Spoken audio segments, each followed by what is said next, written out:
In this small town called Elkli, which is quite close to the city of Leeds, lives Yahya Birt. We're going to visit him at home to inquire about what prompted him to make his journey to Islam. His journey to Islam started in 1989. Let's go together.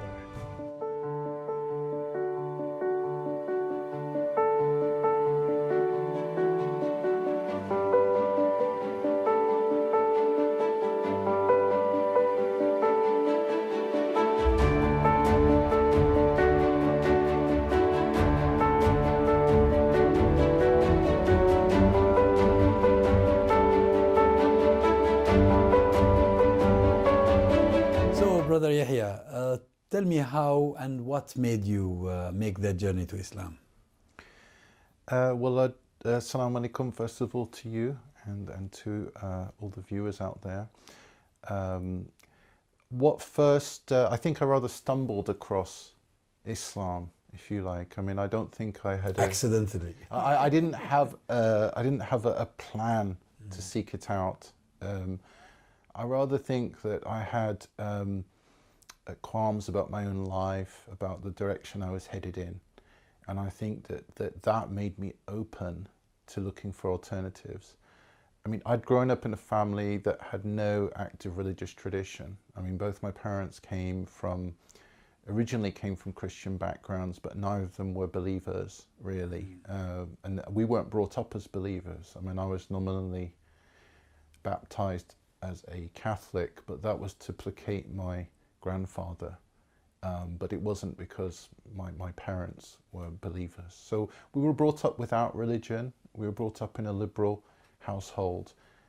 Both my parents were part of that sort of 1960s countercultural generation that was rejecting, received political and religious and social authority, and were trying to remake the world. Yeah, and they were protesting, the war in Vietnam and so on. They were part of that sort of counterculture.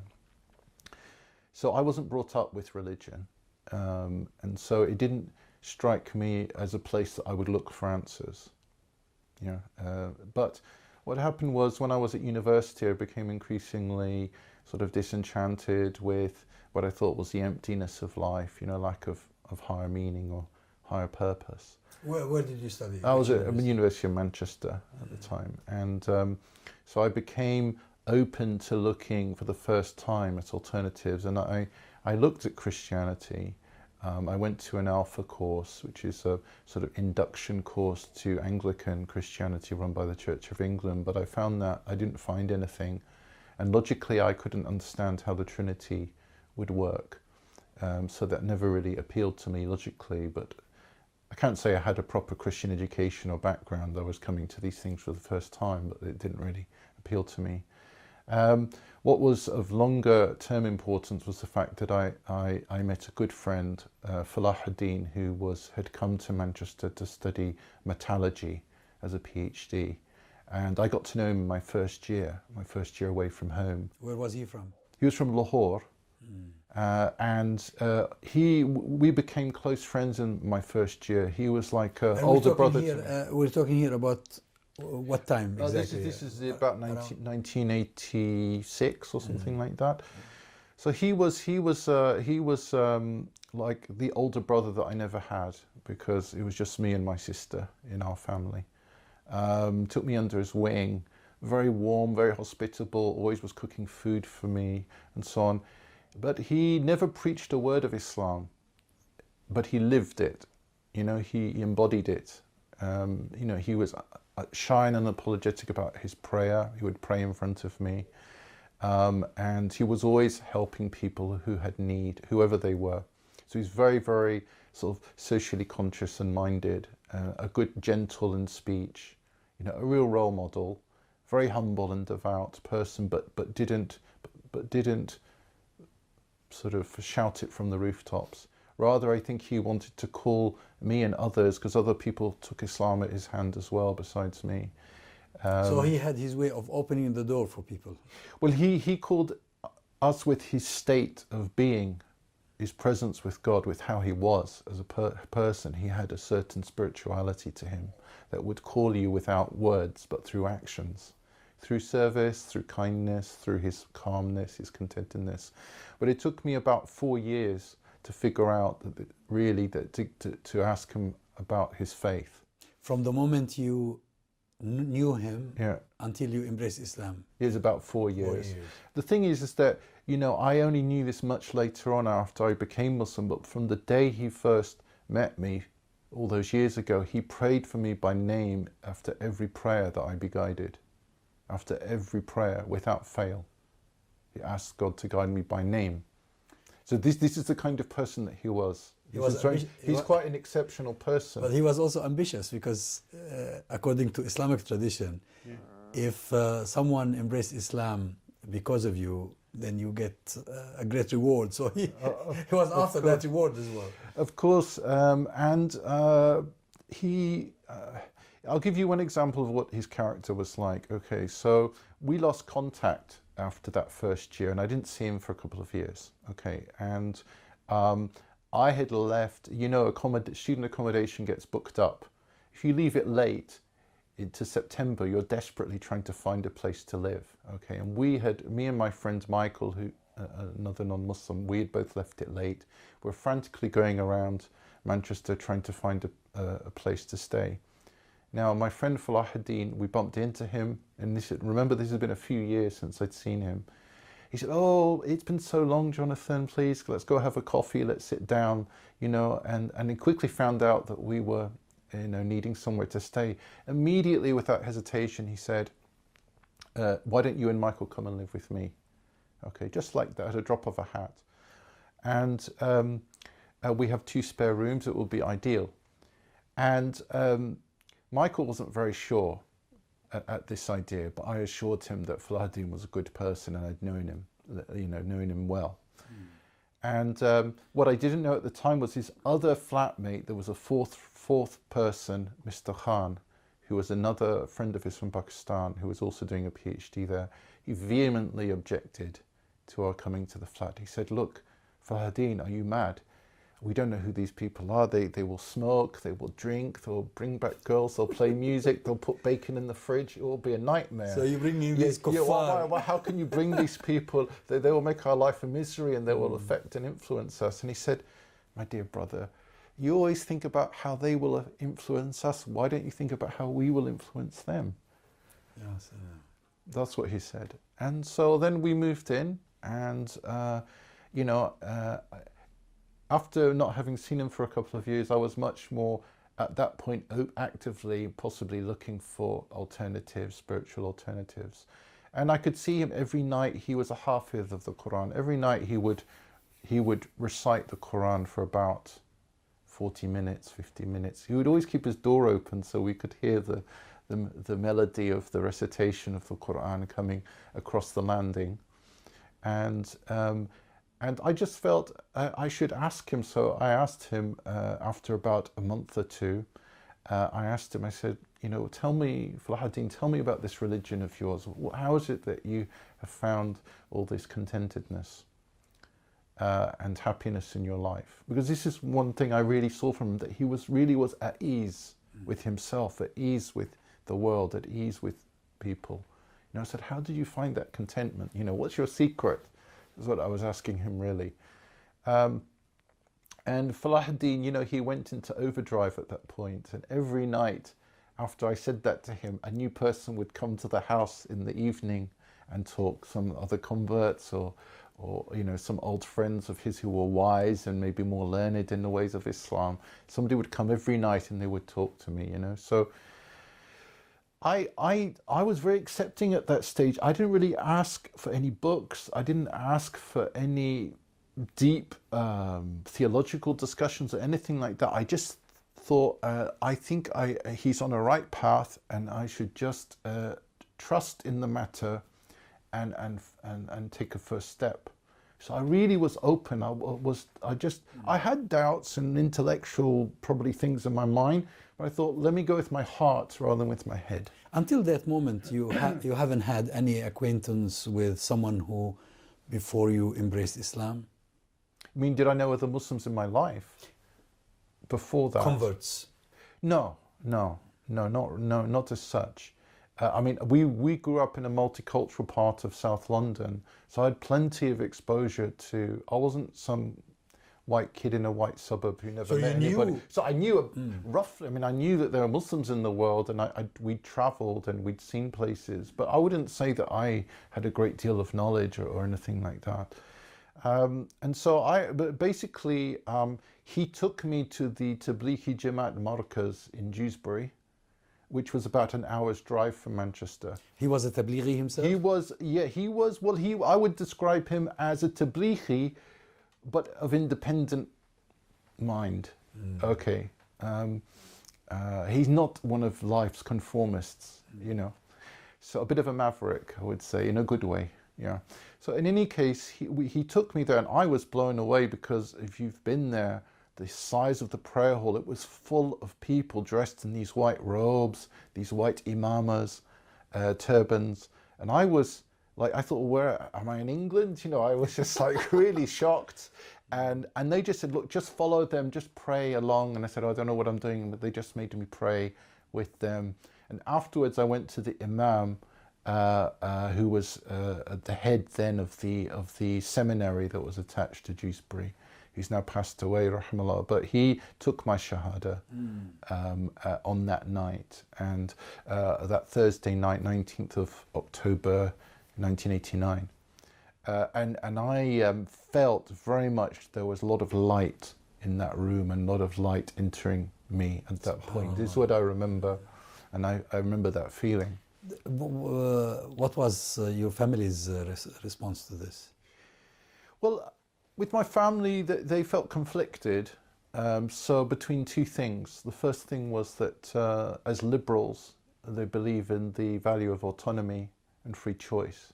So in principle, they said, well, you know, you have a right to make your own life choices, you know, and in that regard, we accept your decision, and we won't, you know, we won't sort of challenge you. But at the same time, we have to say that we're unhappy with your decision, and, you know, it goes against our secular liberal values. And, you know, they were worried about my state of mind. They thought that maybe, they definitely felt that Falahuddin was a kind of charismatic person who was maybe unduly influencing me.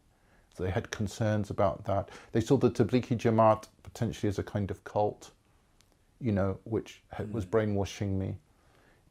Because I then subsequently, over the next sort of 3 years, I was quite heavily involved with the Tablighi Jamaat. Traveling with them? Yeah. Not for 3 years solidly, but I was actively involved with them when I went home to London, and I spent 40 days going across mosques in the north with them. That was about a month after I converted, and then I spent 4 months in India and Pakistan in the winter of 1990-91, when the Americans during the Iraq War. I remember all the elders in the global headquarters of Tablighi Jamaat in Delhi making du'as for the Muslims of Iraq. I remember there was like a special, they all came together and made a big collective du'a. Now you've just said that your friend Falahuddin seemed like a role model to you. Yeah. Now, you must have seen other Muslims who were not that exemplary in their conduct, probably. That didn't affect your decision in any way?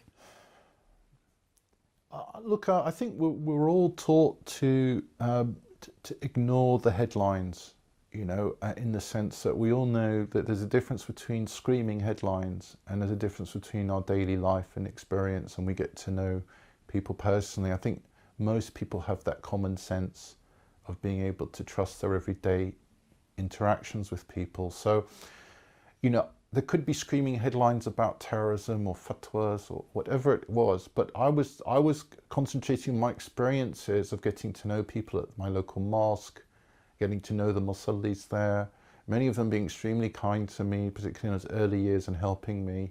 I remember the sort of bonds of brotherhood that I developed were really strong, and some of the most strongest friendships I've had within the House of Islam, because really they were helping me through those first years where you're trying to just find your feet, understand the basic practices of the religion, understand the cultural dynamics of the community that you're part of, you know, because obviously every manifestation of Islam comes within a particular cultural context, with a particular historical background. And because the house of Islam is vast, it's a mansion. The foundation is Tawheed, yeah, and the example of the Prophet. But within that house, historically, has developed many rooms decorated in slightly different styles. So you wander through that mansion. It's a lot to take in the diversity of that. So it took me a long time to develop a sensibility of understanding the difference between the kind of the essence of Islam, if you like, and its manifestation in culture and history. You know, so I'm not of that persuasion that I believe that culture and history are wrong. What I think that when we say Islam is universal, we mean that it can come to all peoples. So in other words, it could find a cultural, historical expression with all of those peoples, because the Prophet is universal messenger. He wasn't just sent to the Arabs. He was sent to everybody. So if Islam's going to have cultural expression, it will have different forms of cultural expression. And I have to believe that, because I believe that one day there will be a mature English cultural expression of Islam. And I'm part of that long, slow process of finding how the essence of Islam can live, breathe and flourish in an English cultural idiom. So I have to believe that that's possible, because if I had to believe that I could only be authentically Muslim if I became a proper Arab Muslim, or a proper Pakistani Muslim, or a proper Malaysian Muslim, then only then would I be a proper Muslim. This is the kind of ordinary Muslims, you know, who, for them, when they learn Islam, they learn it in a cultural package, and religion and culture are meshed together very nicely and seamlessly, and it's given to them as an entire gift to them, and they inculcate it as children and as young adults. And so when they see, sometimes I've seen converts, they give that same package to them, not out of hate, but out of love. You know, we have to recognize that it's a problem of love, because they're giving you the best of what they had. But unfortunately, that gift is not for you. We have to create that package now for ourselves, and it's a long, slow process. It doesn't happen overnight. Now, from what you've just said, it seems that in your case, the Muslim community was accommodating and helpful. Well, this is the first 3 years. I think when I was involved with Tabligh, it changed a lot when I went back to university and I went to SOAS. What happened then? Well, this was the early 90s, so I was a very active part of the Islamic Society at SOAS. And as you may remember, in the early 90s, in student activism, Muslim student activism in England, it was a ferment, you know, it was a torrent, because a lot of new ideas were coming through to that second generation of Muslims who were coming into university. They'd be exposed to new movements that had come from different parts of the Muslim world. And so there was a very strong debate going on about politics, about creed, about Aqidah. And it was very intense, and it was very, as all young people, very disputatious. And we all were convinced that it was life and death, you know, when it wasn't. It was just our immaturity at the time. But I come from a very sheltered Tablighi Jamaat kind of environment for the first 3 years. I was shocked to be, they avoid controversy at all costs. You know, they don't talk about fiqh even, let alone politics. Yes. Okay, but I was thrown into the middle of this. So that was another whole thing that I had to try and contend with all of that. And we had divisions in our ISOC and a lot of disputation between different factions.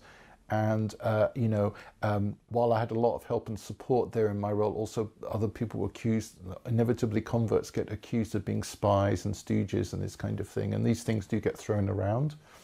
And at the time, I found that so hurtful that I withdrew from the Islamic Society activism altogether, and it affected my level of practice as well, because I felt, why are my Muslims accusing me of being a hypocrite and a spy? They suspected you. They suspected me of being some kind of agent.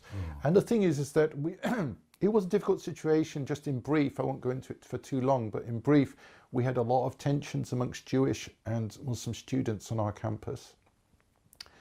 and some unfortunate things were being said by some of the more hot-blooded young Muslims, and we were just trying to mediate that situation, not to deny pro-Palestinian activism on campus, but to calm down some of the rhetoric. And that was taken the wrong way by some people.